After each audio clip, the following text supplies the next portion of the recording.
మాజీ urban MLA Ganesh Nagar పుట్టినరోజు ఈరోజు. అయితే ఈరోజు శ్రీరామనవమి ఉండడం సంతోషంగా ఉంది. గణేష్ అన్న మంచి వ్యక్తి కాబట్టి, అన్ని మంచి పనులు చేసింది కాబట్టి రెండు కలిసి రావడం మేము అదృష్టంగా భావిస్తున్నాము.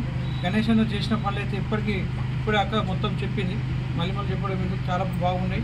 ఇప్పుడు అందరు గుర్తు చేస్తున్నాం, ప్రజెంట్ ఎమ్మెల్యే గెలిచి 5 నెలలు అవుతున్నా కూడా ఎక్కడ కనిపించట్లేదు. అదే మా గణేష్ అయితే ప్రతి ప్రోగ్రాంలో ముందుండి ప్రజల వద్దలకు పోయి కరోనా వస్తే కూడా ప్రజల చుట్టూ తిరిగి కరోనాకు కూడా భయపడకుండా వాళ్ళకు వెళ్ళి వాళ్ళకు ఏమేమి అవసరం ఉన్నాయో ఫుడ్ కానీ హాస్పిటల్ ఖర్చులు అన్నీ చూస్తూ ముందుకెళ్ళడం జరిగింది.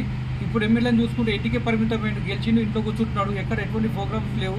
ప్రజలంతా కూడా అడుగుతున్నారే ఈయన ఎమ్మెల్యే ఉన్నాడు కనిపించట్లేదు. అదే గణేష్ అయితే మన షాది ముబారక్ కళ్యాణ లక్ష్మి చెక్కులు వస్తే కూడా బట్టలు పెట్టి అందరిని పిలిచి భోజనాలు పెట్టి పంచేటోడు. ఇప్పుడు ఒక కళ్యాణ లక్ష్మి ఇచ్చింది లేదు, ఒక షాది ముబారక్ ఇచ్చింది లేదు, ఎటువంటి సీఎం రిలీఫ్ ఫండ్ ఇప్పించింది లేదు. అసలు 5 నెలలు అవుతుంది, ఎటువంటి ప్రోగ్రామ్ జరగట్లేదు. ఎమ్మెల్యే గెలిచి ఇంటికే పరిమితం అయిపోయాడు. అందరూ గణేష్ని గుర్తు చేయడం మాకు సంతోషంగా ఉంది.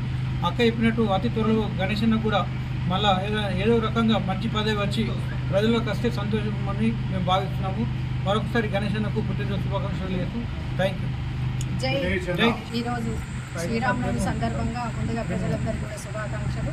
అలాగే శ్రీరామనవమి జన్మించిన రోజే ఈరోజు మా గౌరవ మాజీ ఎమ్మెల్యే గణేష్ అన్న గారి జన్మదినోత్సవం కూడా కలిసి వచ్చింది.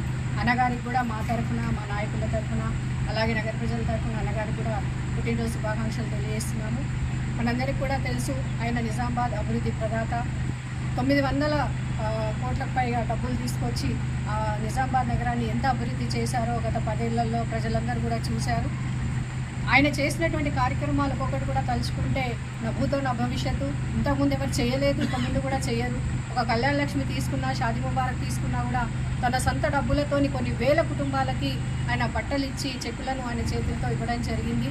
ఆయన ఏ కార్యక్రమం చేసినా కూడా మొత్తం తెలంగాణ రాష్ట్రం అంతటా కూడా ఒక రికార్డును సృష్టించే విధంగా ప్రతి ఒక్కరు కూడా అన్నగారు అన్న వితరణ అన్నదానం చేస్తున్నారంటే అదొక రికార్డు నెలకొల్పింది. ఒక కరోనా సమయంలో తీసుకుంటే కూడా 2-3 దఫాలు కూడా అన్నగారు ఒక నాణ్యమైనటువంటి ఫుడ్ని ప్రజల వద్దకే చేరవేయడం, ఆయన వెహికల్స్ పెట్టి మరి ప్రజలకు అంతా చాలా దగ్గరగా ఎప్పుడు కూడా తన నియోజకవర్గం గురించి, తన ప్రజల గురించే నిరంతరం ఆలోచించేవారు.